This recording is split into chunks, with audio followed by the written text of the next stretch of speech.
Alright there guys, Mr. Short Hitter here. Today I've got a very different video than any video that I've done so far. I'm going to lay out a plan, a process to reach your golf goals. Now I'm sure there's going to be some people down in the comment section that are going to tell me why I'm wrong or tell me some things that I've missed. And if you have something that is helpful, then make sure to leave that down in the comments section. Please be courteous. Even though this is the internet, I still think you should be courteous when you correspond with people. Check it out. Welcome to my channel, I'm Mr. Short Hitter. You can be short off the tee and still be a winner. I'm here to inspire you to play your best. This will be the first one. I'm just laying out this whole process and the way it works. The best way for me to do that is for me to just start out with some of my goals, and you can adjust that for whatever your goals might be. But in the future, if you leave down in the comment section, I'll do one for you. Whether your goal is to break 80, break 90, I'll lay out and work out a process for you to reach that goal. First step, looking at your outcome goals. So I'm gonna write down some of my outcome goals. Qualify for the district mid-am. Qualify for the state mid-am. A top 40 in the state senior open. Win 6 tournaments. Those will be local events. There's one tournament on a shorter course that I've actually won this tournament 3 times. The last time I won it in 2021, and I shot even par the first day, 2 over par the second day to win by a shot. So I'm going to set a goal is to shoot even in that tournament, and wherever that leaves me, so be it. And my last goal will be to break par in 3 events. Those are 6 outcome goals. How do I achieve these outcome goals? They're pretty big goals. But I think it's important that the goals are goals that are reachable. If you never broke 90 before, you don't want to set a goal of breaking 70 this year. Break 90 might be the first goal, or break 85, but you don't want to set the goal too big to where it's unattainable or you're not going to be able to devote the amount of time necessary to achieve that goal. I've qualified for the district mid-am before, qualified for a state mid-am. This will be my first year playing in the Senior Open, but I think a top 40 in that event is definitely doable. Shoot even in the Arlington tournament. I've shot 2 over to win it a couple times for 36 holes, so I think that's doable. And to break par in 3 events. So I think all of these are doable outcome goals. So next, let's look at our performance goals, because the outcome is kind of the final step. But we need to set some performance goals to get us in line with being able to achieve this outcome. Now, your performance goals are going to differ based on the course you're playing. Every course isn't the same. If you go play a 5,600 yard wide open golf course, you can't expect to score the same as you're going to play a 7,000 yard course under tournament conditions. So I'm setting my performance goals here based on the course that I'm playing. The first outcome goal is to qualify for the district mid-amateur. The date is May 4th. You can't just say qualify. What I would rather do is set a target score, a score that has a really good chance of qualifying for this tournament. If I shoot that score and I don't qualify, then at least I still accomplished what I set out to do. And even that on the day of competition can change. If I go out and it's raining and it's 30-mile-per-hour wind gust,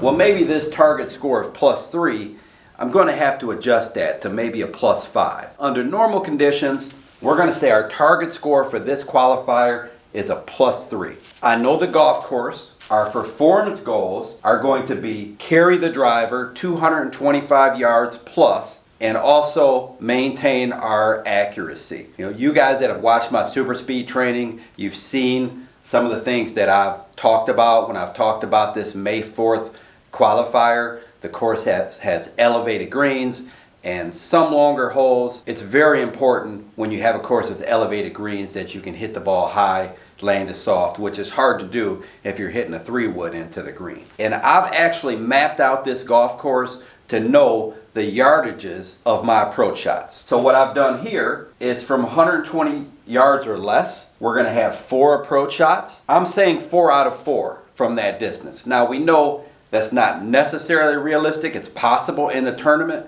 and I'll show you where I can make up for 1 if I happen to hit 3 instead of 4. 121 to 155 yards, we should have 5 shots in that range. We expect to hit 3 greens. 156 to 189, we're going to have 5, and we expect to hit 2 greens. And 190 plus, we should have 4 shots. We're actually saying 0 there. Now, that's where we can make up this 4 if we actually happen to miss one of these greens here. Because of the specific demands of the course that I'm talking about, any approach shot over 170 yards as a performance goal when I'm practicing, if it doesn't fly onto the green, it doesn't count as a hit green. Because when you have elevated greens, you can't bounce it up. You have to fly it onto the green. Up and down percentage, 6 out of 9, because we're saying we're going to hit 9 greens here. Lags, we're going to hit 9 greens, so we're going to have some lag putts. We expect to lag those putts consistently inside of 4 feet. And now we have some putting goals. 4-footers, 80%, 6-footers, 60%,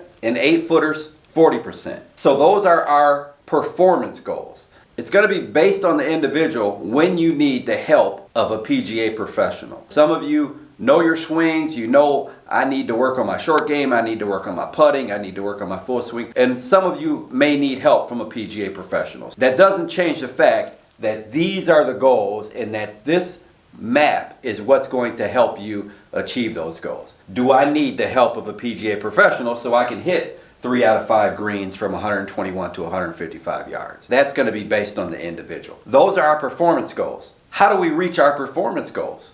We started out with our outcome goals. Now we have our performance goals. Well, how do we reach those? Well, the question is, are you down with OPP? Outcome, performance, process. Process is the next step. The process goals create the framework, the structure for what it takes to reach those performance goals, then ultimately the outcome we're looking to achieve. What practice regimens, drills, what is it going to take for us to achieve those goals that we have? Specifically for myself, the good thing is the process that I take to achieve the first goal, whether I achieve that goal or not, will create building blocks for future goals throughout the season. Continued speed training and our workouts and flexibility should get us a great framework for achieving that 225-yard carry that we need so that we can have good approaches into those elevated greens at that golf course. So we're going to do that 3 times a week, just like we've been doing it. We're going to work on the full swing 4 times a week for 45 minutes a day. That's 3 hours. 3 hours a week of full swing work. Now, it's important when we do this to identify our weaknesses and work on specific drills. If we notice some weaknesses, whatever that might be, that's something you can work on with your instructor. Specific drills, and maybe I'll share some drills. You don't want to just go out and hit 100 balls if you're just ingraining poor swing mechanics. So, short game, 5 times a week, 30 minutes a day. So that's 2.5 hours a week of short game work. And then putting 5 times a week, 30 minutes a day. So that's 2.5 hours of putting. We've got 3, 2.5, 2.5, 5. That's 8 hours a week of practice. But we talking about practice, man. If we see that this 8 hours a week is getting us on the road to achieving those performance goals, doing fine. If we need to make some adjustments, then we'll do that. But we'll see that as we go along. How do we know if these process goals are helping us reach those performance goals? We have to create some type of test so that we know that we're on the right track. We have to create a test so that we can see if we're getting anywhere or if we're just spinning our wheels. We talked about I need to hit 225-yard drives relatively straight. I set a goal, I put 14 drives up here. We're going to get 1 point for each drive that we hit in a 40-yard wide fairway.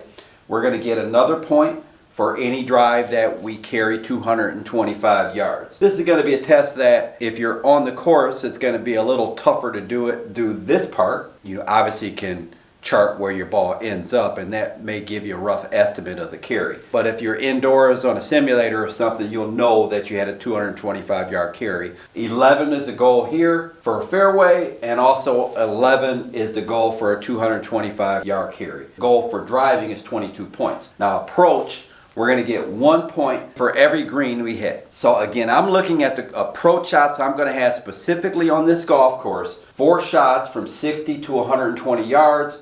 Our goal was to hit 4, so that would be 4 points. 5 shots from 121 to 155. Our goal was 3. 2, 0 here, but we can still get a point if we actually hit the green. Our approach, the goal was 9 because our goal was 9 greens in regulation. So one thing to keep in mind, I know the distance of the par 3s. There's 4 par 3s. I'm going to hit those shots off a tee. And again, we talked about a 170-yard carry. For my goal, the ball has to carry onto the green for it to count. Next is the short game. We're going to do 20 shots, anywhere from 1 to 20 yards. Just random shots. We'll put them around the green, rough, fairway. Just random shots where we expect that we could possibly hit them when we miss a green. So 20 shots, 1 to 20 yards. Our goal is going to be 12. We get 1 point for every one of those shots that we hit inside of 6 feet. Our lag putts, 20 putts, random distances, 1 point every putt inside of 4 feet. So our goal there is going to be 18 because we really can't afford the 3 putts. So to avoid 3 putts, anytime we have a lag putt, we're going to have to, at worst case scenario,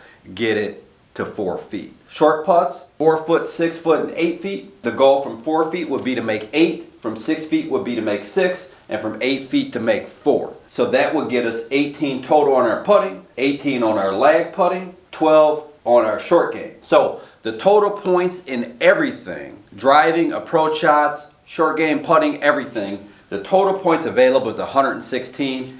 And from all the goals that I've established, my goal number would be 79. If you're trying to break 90, I'll try to work out some numbers for your case specifically, but your goal may, in this type of scenario, may be to get 50 points. Your driving distance may be to carry a 200 or 210 or 240, depending on how far you hit it. If I can achieve this 79 in the test consistently, then I'm ready to play a practice round, and I should have the skills and the ability to shoot that +3 number, which is the outcome goal, to qualify. So I have to hit 79. Once I hit 79, I can go play some practice rounds, and I should be able to shoot 3 over par or better in those practice rounds. If I don't, then I have to determine which one of the skills am I lacking. So I need to find that weakness so I can narrow it down, zone in on it, and adjust. Because in golf, we're always adjusting. How do you test? We all don't have access to a simulator. I would probably suggest a Voice Caddy SC200, SC300. I'll put links to those down in the description. So if you go practice, you can go practice in a field or anywhere and hit balls, and this thing will tell you how far you're carrying the ball at least. Much of these tests can be done on the course. You can find a practice green, practice chipping, putting green, and you can do all of these short game tests. Set up random 4-foot putts, 6-foot putts, 8-foot putts, 30, 40, 50-foot lags. Some of the approach shots, if you don't have the ability to hit to a practice green on a driving range, you can chart where you're hitting it during the course of a round. For instance, if I go play tomorrow, I'd just be able to chart I had 160 yards into this green, write it on a scorecard. If you don't use an app. If you use an app, then you've got all that information already in the app. But if you don't, write it down. 164 yards, 172 yards. You can write most of it after the round. You know how far the par 3s are. And then you just chart, you figure out which one of the greens you hit, which one of the greens you'd missed, and you can tell from 150 to 180 yards, I hit 2 out of 5 greens. So a lot of it can be done on a scorecard. A lot of it can be done just after your round, and you can kind of see your progress there. Hey there guys, I hope you enjoyed my video on how to reach any golf goal. Remember, it is up to you to determine whether you need help from a PGA professional and when you need help from a PGA professional. It doesn't change the fact that this roadmap is a great way to get you to any golf goal. It doesn't matter how you get there, it just matters that you get there. If you want to see a video on me having a skills challenge against a scratch golfer, click the video to my right. If you like the video, like, comment, subscribe. Till next time, Mr. Short Hitter, out. To tell you how much I appreciate it. Say I could be large, but because of you I feel I made it. There's nothing in the world that I traded for. I'm elated, it makes me wanna make you more content for your viewing pleasure. Like, comment, subscribe, cause it's only gonna get better.